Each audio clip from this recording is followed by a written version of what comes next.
अस्सलाम वालेकुम। मेरा नाम हम्मास आमिर है और मैं सिटी स्कूल गुलशन 11 का ग्रेजुएट हूँ। फ़िलहाल मैं अपनी मैकेनिकल इंजीनियरिंग परस्यू कर रहा हूँ एनईडी से और तकरीबन ओ लेवल्स को टीचिंग कर रहा हूँ मैं 4 साल से। अच्छा, हमारा केमिस्ट्री का टॉपिक जो है वो है आयनाइजेशन एनर्जी। आयनाइजेशन एनर्जी समझने के लिए हमें सबसे पहले ज़रूरी है कि ये देखना है कि केमिकल रिएक्शंस कैसे होते हैं। केमिकल रिएक्शंस के लिए हम एक इलेक्ट्रॉन यूजुअली निकाल के और दूसरे एलिमेंट एक एलिमेंट से निकाल के हम दूसरे एलिमेंट में ट्रांसफ़र कर रहे होते हैं। तो उस इलेक्ट्रॉन को निकालने के लिए हमें कितनी एनर्जी चाहिए, हम उसको आयनाइजेशन एनर्जी कहते हैं। अच्छा, इसकी डेफिनेशन की तरफ आ जाते हैं। तो फर्स्ट आयनाइजेशन एनर्जी डेफिनेशन क्या है? Energy needed to remove one electron from each atom of one mole of atoms of element in gaseous state to form gaseous one plus ions. इसका मतलब क्या हुआ कि हमें एनर्जी चाहिए एक इलेक्ट्रॉन रिमूव करने के लिए, इस पूरे एलिमेंट में से एक इलेक्ट्रॉन रिमूव करने के लिए 1 मोल ऑफ एटम्स होने चाहिए एलिमेंट के, और ज़रूरी ये है कि वो गैसियस स्टेट में होने चाहिए। ठीक है, इसकी एक एग्जांपल हम ले लेते हैं, जैसे कैल्शियम है। कैल्शियम को हमेशा गैसियस स्टेट में होना चाहिए उसकी आयनाइजेशन एनर्जी निकालने के लिए।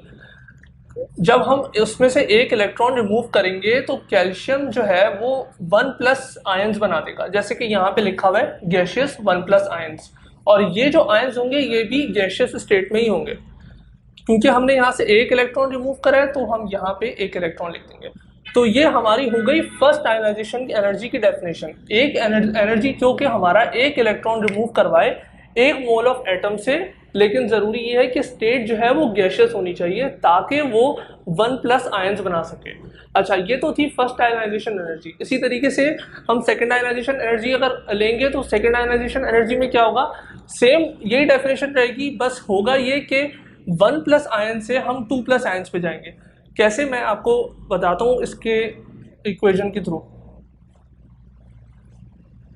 कैल्शियम 1 प्लस आयन से 2 प्लस आयंस पे जाने के लिए और एक इलेक्ट्रॉन जिसमें से निकलेगा 1 प्लस में से 2 प्लस जाने के लिए वापस से एक इलेक्ट्रॉन निकलेगा, तो उस एक इलेक्ट्रॉन को निकालने के लिए अब ये हो जाएगी सेकेंड आयनाइजेशन एनर्जी, क्योंकि हमने 1 प्लस से 2 प्लस पे गए।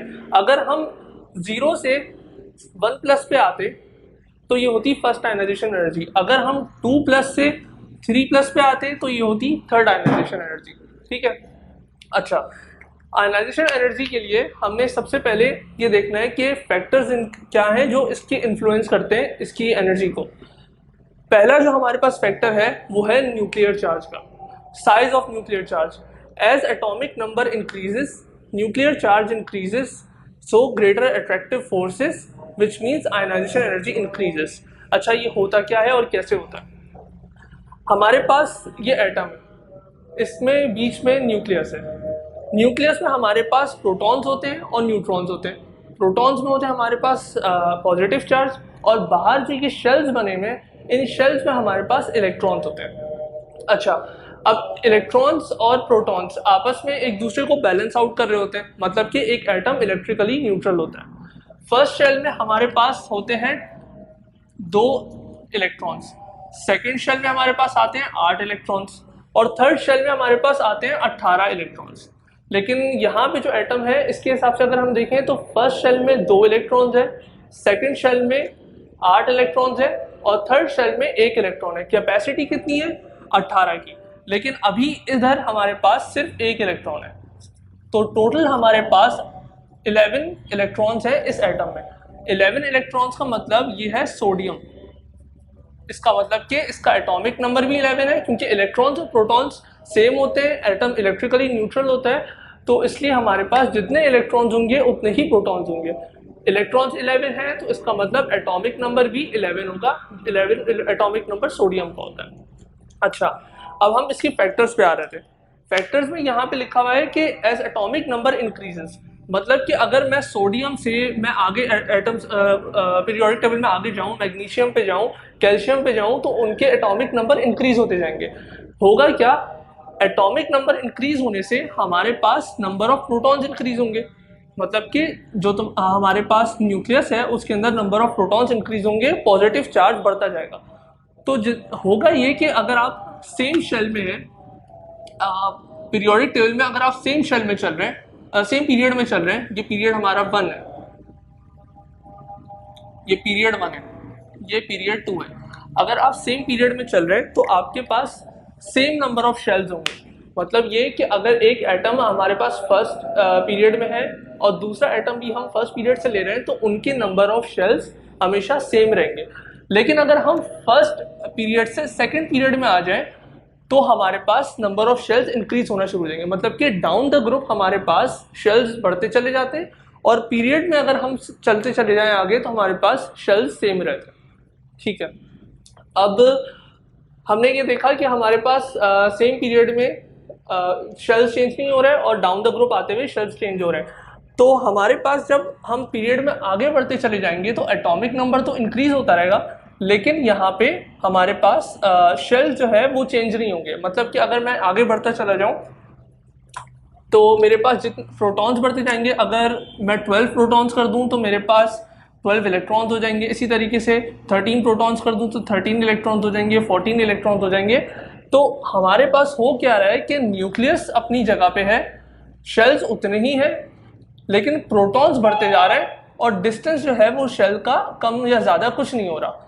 तो इन दी एंड होगा ये कि हमारे पास जो अट्रैक्टिव फोर्स है इस न्यूक्लियस के बीच में और आउटर शेल इलेक्ट्रॉन्स के बीच में वो बढ़ती चली जाएगी।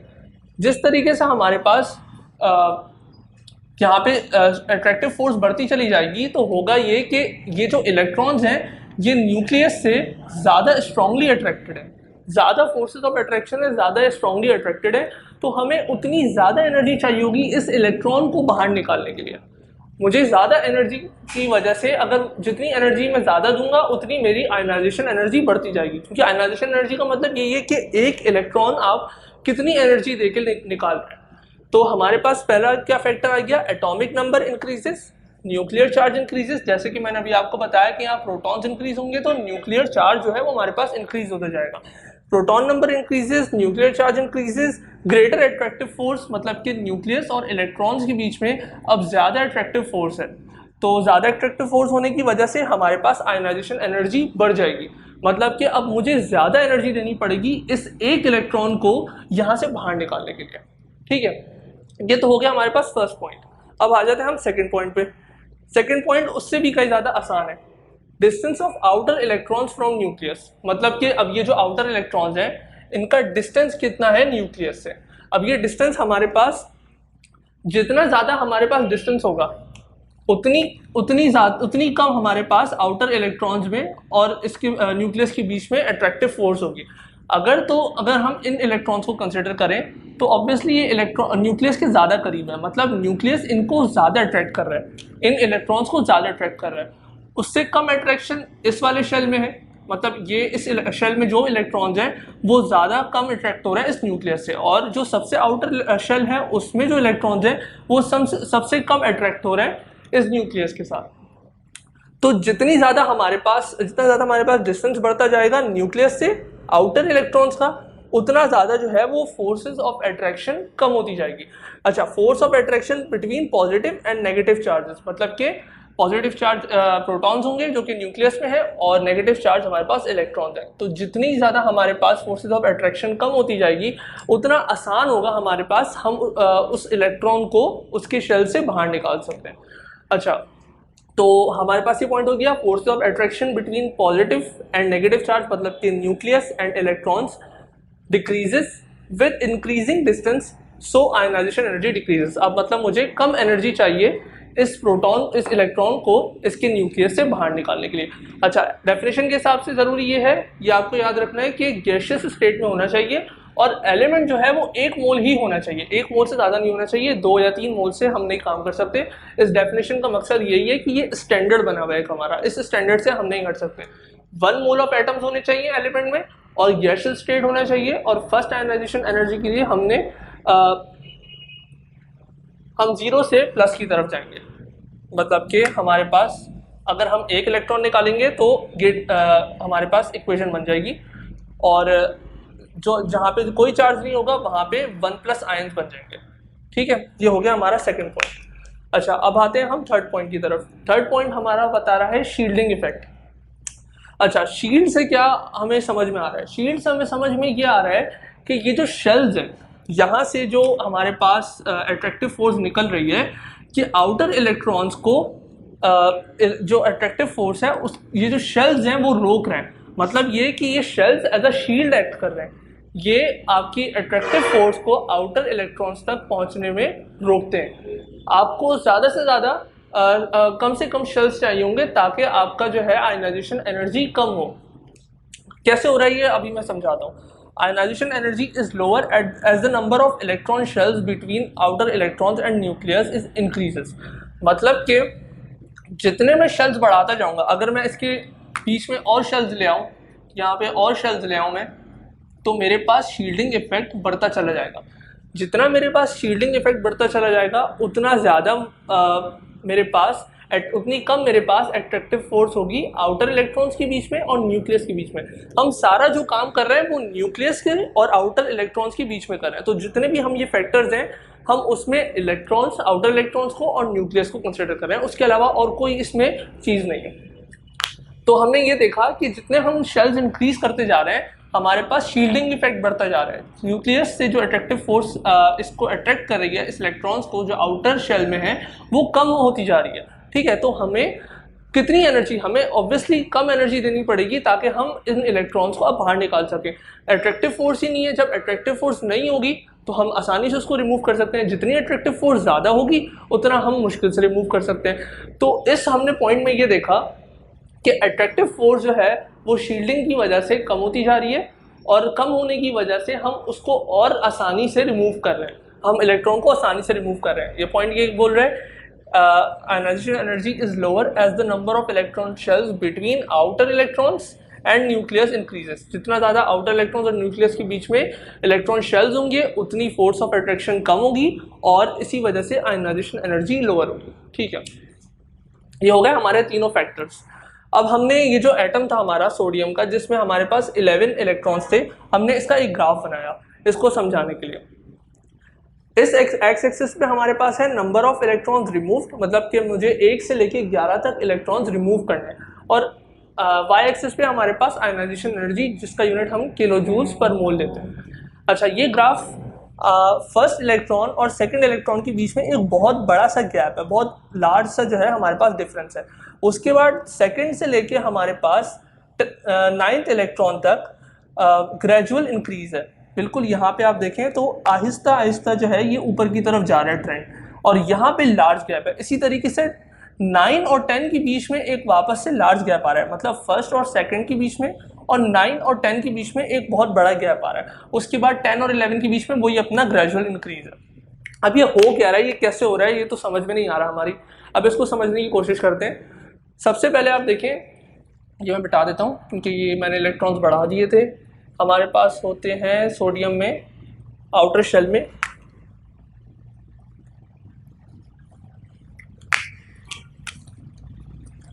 हमारे पास एक इलेक्ट्रॉन होता है, दो सबसे पहले शेल में, 8 जो है दूसरे शेल में, और एक जो है हमारे पास सबसे आउटर शेल में जो कि हमारे पास थर्ड शेल है। 2, 8 और 1 यहाँ पे मैंने लिखा हुआ है। तो सोडियम के टोटल इलेक्ट्रॉन्स कितने बन रहे हैं, 11, और ये ग्राफ हमारे पास 11 इलेक्ट्रॉन्स तक ही जा रहे हैं। अच्छा, फर्स्ट आयनाइजेशन एनर्जी मतलब कि मैंने एक इलेक्ट्रॉन निकाल दिया। जैसे सबसे एक इलेक्ट्रॉन हम देखें तो सबसे ज़्यादा आउटर शेल में है, जो कि थर्ड शेल है, वो सबसे ज़्यादा बाहर वाला शेल है। तो यहाँ से हमने इलेक्ट्रॉन निकालने के लिए हमारे पास बीच में कितने शेल्स आ रहे हैं, 1, 2, मतलब कि इसका जो फोर्सेस ऑफ अट्रैक्शन है इस न्यूक्लियस के बीच में और इस इलेक्ट्रॉन के बीच में वो सबसे ज़्यादा कम है। तो जितनी इलेक्ट्रॉन की और न्यूक्लियस के बीच में फोर्सेस ऑफ अट्रैक्शन कम होगी उतना आसान होगा हमारे लिए कि हम उस इलेक्ट्रॉन को बाहर निकाल सकें। तो हमने ये देखा कि हमारे पास फर्स्ट इलेक्ट्रॉन निकालने के लिए बहुत कम एनर्जी है, यहाँ पे बहुत कम एनर्जी है, इसलिए क्योंकि ये सबसे बाहर वाले शेल में, तो हम इसको आसानी से रिमूव कर सकते हैं। जैसे ही हमने ये इलेक्ट्रॉन अब यहाँ रिमूव कर दिया, अब ये शेल जो है ये हमारे पास गायब हो जाएगा। अब ये शेल हमारे पास मजीद नहीं है। अब आ गए हमारे पास ये 8 इलेक्ट्रॉन्स वाला शेल जो कि हमारे पास सेकंड शेल है। अब ये सेकंड शेल पे हम आए तो हमने सेकंड इलेक्ट्रॉन निकाला, वो उस शेल में है जो कि न्यूक्लियस से थोड़ा ज़्यादा करीब है, मतलब एक थर्ड में था, अब हम सेकंड में आ गए, तो अब न्यूक्लियस से सेकंड शेल ज़्यादा करीब है। और सेकंड हमने निकाला, फिर हमने थर्ड निकाला, फोर्थ निकाला, फिफ्थ, सिक्स, सेवन, 8, हमने तकरीबन यहाँ से 8 इलेक्ट्रॉन्स निकाल दिया। Second, third, fourth, fifth, six, seven, 8, 9, तो ये नंबर हमारे पास चल रहा है 1 2 3 4 5 6 7 8। सेकेंड शेल ये पूरा था हमारे पास, ये हमारे पास था सेकेंड शेल। हमने इसमें से 8 इलेक्ट्रॉन्स निकालने हैं। क्योंकि यहाँ पे ये सेम शेल में है तो हमारे पास बिल्कुल ग्रेजुअल इंक्रीज आ रहा है, सही है। और जैसे ही हम शेल वापस चेंज करेंगे वैसे ही हमारे पास आयनाइजेशन एनर्जी और ज़्यादा बढ़ जाएगी। हमने वैसे ही जैसे ही हमने पहले एक इलेक्ट्रॉन निकाला, फिर दूसरा निकाला, ग्रेजुअल इंक्रीज होता गया। अच्छा, ये ग्रेजुअल इंक्रीज हो क्यों रहा है? क्योंकि यहाँ पे जैसे मैंने फर्स्ट और सेकंड इलेक्ट्रॉन मैंने यहाँ से निकाल दिया, तो हो ये रहा है कि अब यहाँ पे कितने इलेक्ट्रॉन रह गए? 1 2 3 4 5 6। इस शेल में अब 6 इलेक्ट्रॉन रह गए। तो अब ये जो प्रोटॉन्स हैं ये तो कम नहीं हो रहा है, ये तो प्रोटॉन्स अपनी जगह पे। तो अब क्या होगा, इन 6 इलेक्ट्रॉन्स के ऊपर जो है अब ज़्यादा अट्रैक्शन फोर्स होगी। पहले 8 इलेक्ट्रॉन्स पे थी वो फोर्स, अब यहाँ पे 6 इलेक्ट्रॉन्स पे वो फोर्स आ रही है। तो इसलिए हमें थोड़ी ज़्यादा एनर्जी रिक्वायर्ड होगी कि हम इन बाकी इलेक्ट्रॉन्स को भी रिमूव करते चले जाए। ठीक है, अब हमारे पास सेकेंड शेल पूरा हो गया, पूरे 8 इलेक्ट्रॉन्स रिमूव हो गए। अब हमारे पास आ गया थर्ड शेल, लास्ट मतलब फर्स्ट शेल इसको हम कहेंगे, जो कि इलेक्ट्रॉन न्यूक्लियस से बिल्कुल करीब है। अब इसको निकालने के लिए सबसे ज़्यादा एनर्जी रिक्वायर्ड होगी। उसकी वजह क्या है? क्योंकि ये शेल जो है वो न्यूक्लियस से सबसे ज़्यादा करीब है, तो फोर्सेज ऑफ अट्रैक्शन जो होंगी वो इसके ऊपर बहुत ज़्यादा होंगी। इन 2 इलेक्ट्रॉन्स के ऊपर फोर्सेज ऑफ अट्रैक्शन बहुत ज़्यादा होंगी। तो इसलिए हमें सबसे ज़्यादा एनर्जी रिक्वायर्ड होगी स्ट्रेंथ और 11th इलेक्ट्रॉन को बाहर निकालने के लिए। तो आपने ये देखा इस ग्राफ पे, जैसे जैसे शेल इंक्रीज होता जा रहा है वैसे वैसे एक लार्ज इंक्रीज आता जा रहा है। फर्स्ट शेल में 1 इलेक्ट्रॉन था, मैंने जैसे ही वो निकाला मेरा गैप बढ़ गया। और सेकंड शेल में जैसे ही मैंने आखिरी इलेक्ट्रॉन निकाला, मतलब 8वां इलेक्ट्रॉन निकाला, वैसे ही मेरा गैप बढ़ गया। फर्स्ट शेल से मैंने 1 इलेक्ट्रॉन निकाला, फिर हमारे पास सेकंड आया, second, third, fourth, fifth, six, seven, 8, 9th electron तक हम पहुंचे, तो हमारे पास ग्रेजुअल इंक्रीज चलता रहा। फिर जैसे ही सेकंड शेल खत्म हुआ, हम उसके बाद लास्ट शेल में आए जो कि न्यूक्लियस से सबसे ज़्यादा क्लोजर है। तो हम इतनी ज़्यादा अट्रैक्टिव फोर्स हमें ओवरकम करनी पड़ेगी कि हम इस 10th और 11th इलेक्ट्रॉन को बाहर निकालें। तो आप ट्रेंड ये है कि आयनाइजेशन एनर्जी जितना आप शेल्स के अंदर जाते जाओ उतनी बढ़ती चली जाती है। उसकी वजह यही है कि न्यूक्लियस और इलेक्ट्रॉन्स के बीच में फोर्सेस ऑफ अट्रैक्शन बढ़ती चली जाएगी, न्यूक्लियर चार्ज बढ़ता चला जाएगा। इसी वजह से आयनाइजेशन एनर्जी हमें ज़्यादा रिक्वायर्ड है।